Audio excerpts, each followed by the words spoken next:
Hi guys, it is week 24 and we've made it. Okay, this week we are reading about Xander the X-ray Tetra. Okay, so here we go. Xander the X-ray Tetra had a problem. He was stuck in the Amazon River in South America while his older sister Zenos was off adventuring in Africa. He wished he could be with her, but she had promised that he could visit her once he had memorized the units of electricity. By now, Xander was an expert. Ohms are used to measure the resistance or the electricity that is blocked in a circuit. Amps measure the current, how much electricity is passing through, Xander muttered to himself.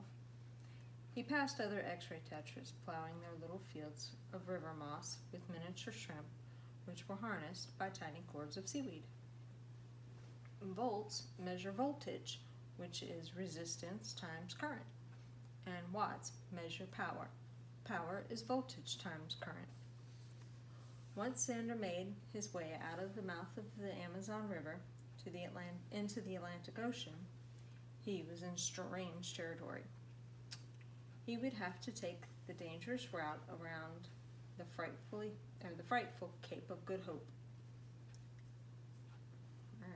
and at the bottom of this African continent, to get into the Orange River in South Africa, where he presumed Zenos was.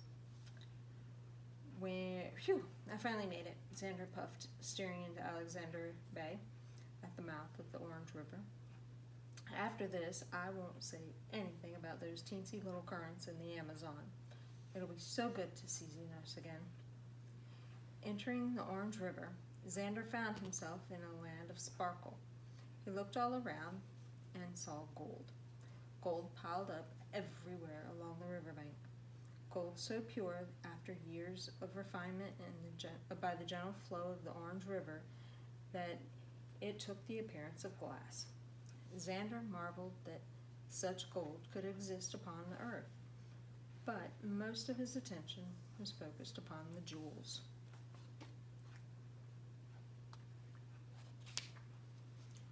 Wow, he marveled. And I thought El Dorado, the land of fabulous riches, was in South America. Filling the gaps between the sheets of gold were diamonds so clear and pure that they were almost invisible, even in the sunlight. Diamonds studded the river bottom, gems that would easily fetch high prices. As Xander slowly swam by all these wonderful treasures, he spotted a rounded diamond with a flaw, a hole going deep into the heart of the gem, ending in a small round capsule. Suddenly, getting an idea, Xander swam off in search of a certain plant. He plugged the entrance of the tunnel with a broad, thick river reed, and then the X-ray tetra made his way up the tube, finding the crystal quite comfortable. Once I master moving around like this, I'll be able to go anywhere in southern Africa, whether it be South Africa, Lesotho, Botswana, Mozambique, or Namibia.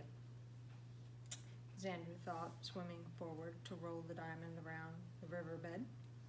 Since my body is transparent, I'll be practically invisible, and I'll be able to see what's going on outside through the clear walls of the diamond.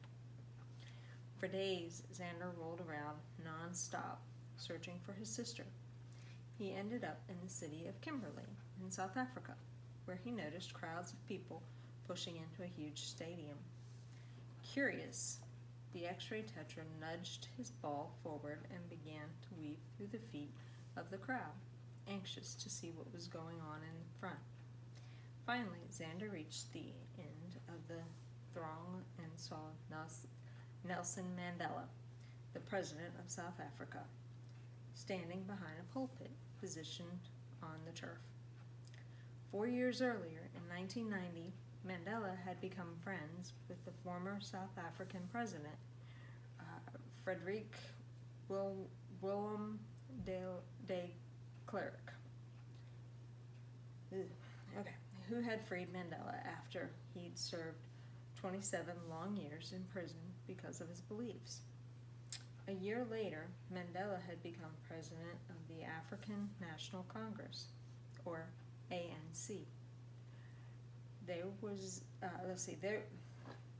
there were a group that fought for the new constitution that would end apartheid, which separated people based on the color of their skin. Now, Nelson Mandela stood as the leader of all South Africa. That day, Mandela gave a speech telling the men and women of the country how the ANC and its beliefs had changed Africa and defeated apartheid, which meant apartness in Afrikaans. The president finished his speech by announcing that the ANC would hold its first ever national presidential conference that year in 1994. There was a tremendous applause, and just like that, the event was over. Xander stayed in the stadium long after everyone else had left, thinking about what the president had said. Filled with awe, he wheeled around and rolled off back toward the Orange River.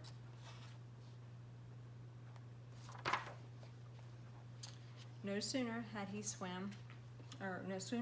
arrived back at the river than he saw his sister swimming along. With cries of delight, Xander left his crystal and hurried toward her, locking her in a tight hug. He then showed Zenos his remarkable discovery and the solution to traveling on land. They both decided that their travels made them worthy enough to become freedom seekers, and they began their long trip up the continent of Africa. In 1994, or the year 1994, marked the beginning of a new system in South Africa. A new democratic government was formed, ending apartheid, which had separated people based on the color of their skin. That same year, Nelson Mandela was elected as the first black president of South Africa, with the help of former South African President de Klerk, allowing free elections. Okay guys, I'm gonna do like I did last week and post the activity sheets with the video. We technically have 2 more stories to finish out the adventures of the animals in time for this book. So I will post those in the group sometime this week, so you guys can see what happens. Okay, I hope everybody's doing well. Miss seeing you guys. Alright, love y'all. Talk to you soon.